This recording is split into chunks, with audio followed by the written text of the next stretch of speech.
जिस लड़की को तुम 3 साल से चुपचाप पसंद करते थे, वही आज बिस्तर पर तुम्हारे साथ लेटी हुई है। लेकिन तुम्हारे अंदर कोई खुशी नहीं है, क्योंकि वो तुम्हारे साथ अपनी मर्जी से नहीं, मजबूरी में है। असल में वो अपने बॉस के साथ होटल में मीटिंग के बहाने आई थी और बॉस की पत्नी को कहीं से खबर मिल गई। वो गुस्से में होटल की तरफ आ रही थी, रंगे हाथ पकड़ने। ऐसे में तुम अचानक बलि का बकरा बना दिए गए। बॉस ने तुम्हें सुचिन के पास धक्का देकर खुद अलमारी में छुप गया। तुम कुछ समझ पाते उससे पहले ही वो लड़की तुम्हारे बहुत करीब आ गई। उसके शरीर से हल्की मीठी खुशबू आ रही थी।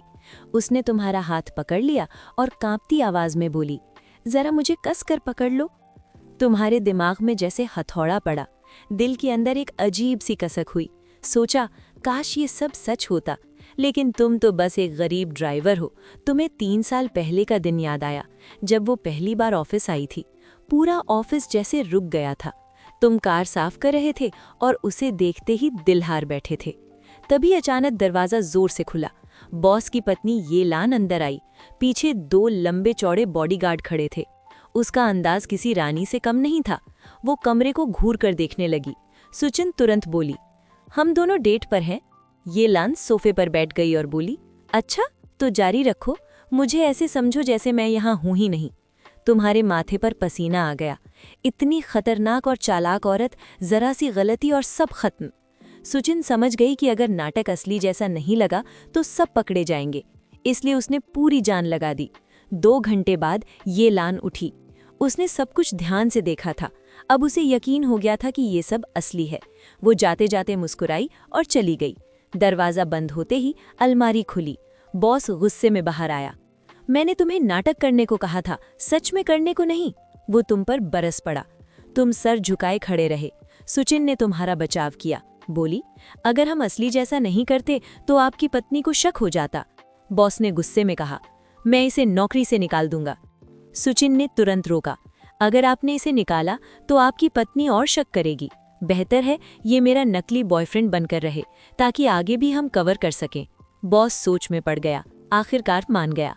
अगले दिन तुम रोज की तरह उसकी कार लेकर तैयार खड़े थे।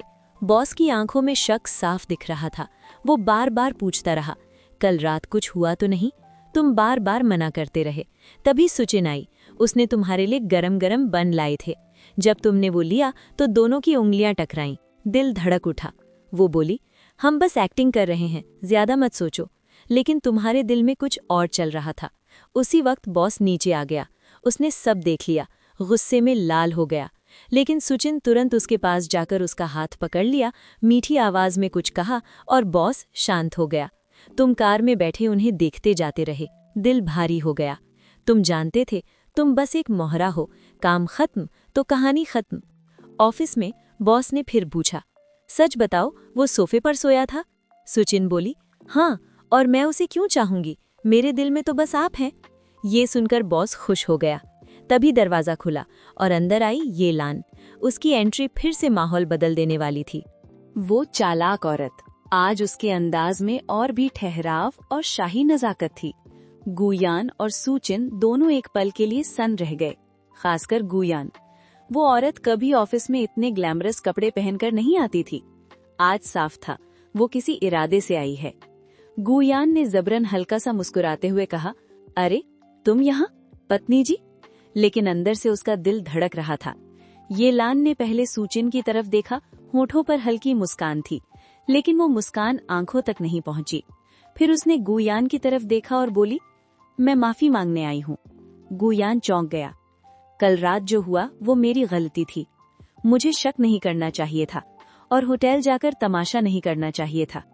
फिर उसने सुचिन की तरफ देखते हुए कहा, तो कल रात तुम और लूसी जी डेट पर थे? मैंने ही तुम्हारा मूड खराब कर दिया। सुचिन का चेहरा लाल हो गया। गुयान समझ गया, ये औरत माफी नहीं मांग रही, ये अपना हक जता रही है। फिर अचानक येलान बोली, अब समझ आया कि तुम लूसी जी के साथ क्यों हो। वो सच में कमाल का आदमी है। ऐसे आदमी को कोई भी औरत पसंद करेगी। ये सुनकर सुचिन घबरा गई। गुयान के तो अंदर आग लग गई। फिर येलान ने पूछा, तुम दोनों साथ क्यों नहीं रहते? कमरे में सन्नाटा छा गया। सुचिन हकलाने लगी, अभी हम बस एक दूसरे को समझ रहे हैं। येलान पास आई और तेज नजरों से बोली, आजकल प्यार में साथ रहना तो आम बात है। या फिर तुम दोनों मेरे सामने नाटक कर रहे हो?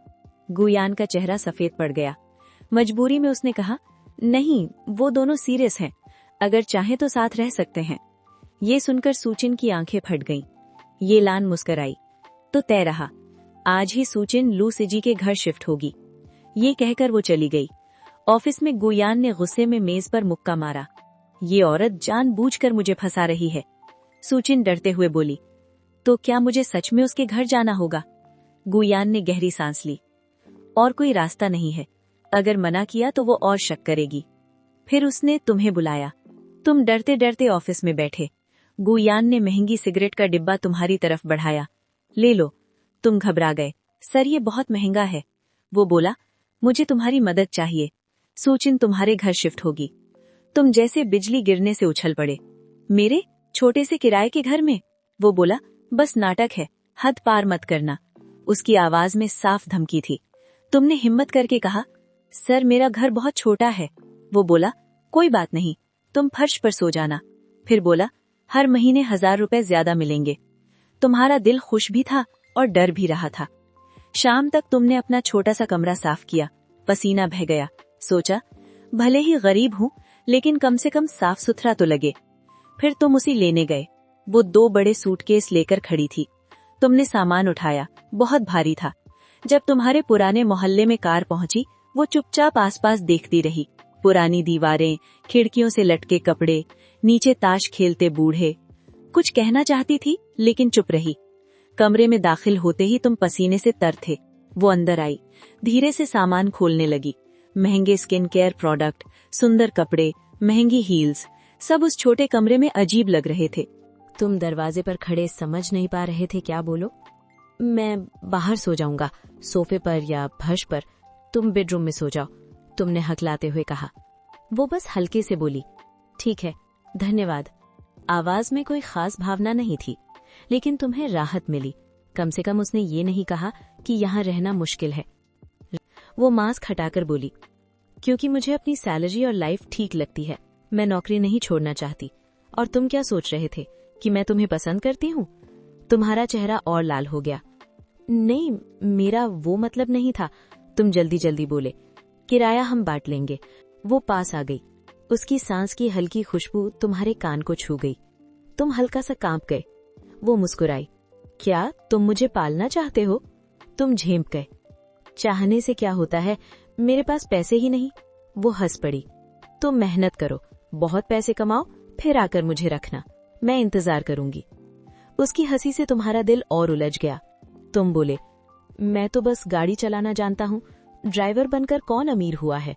तुम्हारी आंखों की चमक धीरे धीरे बुझ गई। रात को तुम सोफे पर लेटे करवटें बदलते रहे। बेडरूम का दरवाजा ठीक से बंद नहीं था, ताला खराब था, तुमने कभी ठीक नहीं कराया। तुम्हें होटल वाली रात याद आई। दिल की चाहत तेज होने लगी। बस कुछ कदम की दूरी थी। अगर तुम दरवाजा खोलकर अंदर चले जाओ तो? नहीं, तुमने खुद को जोर से चुटकी काटी। बॉस की धमकी याद आई। लेकिन चाहत ऐसी चीज है जो एक बार जाग जाए तो शांत नहीं होती। तुम दरवाजे की उस हल्की सी दरार को देखते रहे। बस एक नजर, कुछ नहीं करूंगा, तुमने खुद को बहाना दिया। धीरे से उठे, दरवाजा खोला। वो सोई नहीं थी, बिस्तर से टिककर मोबाइल चला रही थी। आवाज सुनकर उसने ऊपर देखा। नींद नहीं आ रही? तुम्हारा गला सूख गया, नजर हट ही नहीं रही थी। वो बोली, आओ। तुम्हारा दिल जोर से धड़कने लगा। अक्ल कह रही थी मत जाओ, दिल कह रहा था जाओ।